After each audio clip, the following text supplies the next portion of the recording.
राहुरी तालुक्यातील ग्रामीण भागामध्ये गेल्या अनेक महिन्यापासून बिबट्याचा मुक्त संचार मोठ्या प्रमाणात वाढलाय। दिनांक 16 फेब्रुवारी रोजी सकाळच्या सुमारास तालुक्यातील मानोरी शिवारामध्ये बिबट्यानं धुमाकूळ घातला असून विठ्ठल हापसे या शेतकऱ्यावर प्राणघातक हल्ला केला। या घटनेमध्ये शेतकरी बालंबाल बचावला असून किरकोळ जखमी झालाय। घटनेनंतर परिसरात घबराटीचं वातावरण पसरलंय। दिनांक 16 फेब्रुवारी 2025 रोजी सकाळी 11:30 वाजेच्या दरम्यान मानोरी येथील हापसे वस्ती नजीक असलेल्या अण्णासाहेब तोडमल यांच्या ऊसाच्या शेतामध्ये ऊस तोडणी करणाऱ्या मजुरांना बिबट्या दिसला।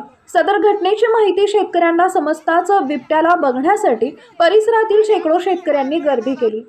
दबा धरून बसलेल्या बिबट्यानं शेजारील शेतात गिन्नी गवत तोडत असलेल्या विठ्ठल रामभाऊ हापसे या शेतकऱ्यावर हल्ला चढवला। सदर हल्ल्यामध्ये शेतकऱ्याच्या हाताला आणि दंडाला बिबट्याने नखे लागल्यानं विठ्ठल हापसे हे जखमी झाले। त्यांना पुढील उपचारासाठी जिल्हा रुग्णालयात दाखल केलंय। सदर घटनेनंतर लगेचच अमजद पठाण यांच्या शेतात पळताना बिबट्या शेतकऱ्याच्या निदर्शनास आल्यानं या ठिकाणी परिसरात मोठी गर्दी जमली होती। वन विभागानं तात्काळ या ठिकाणी पिंजरे लावून बिबट्याला पकडण्यासाठी मोहीम राबवावी अशी मागणी शेतकरी वर्गातून केली जाते।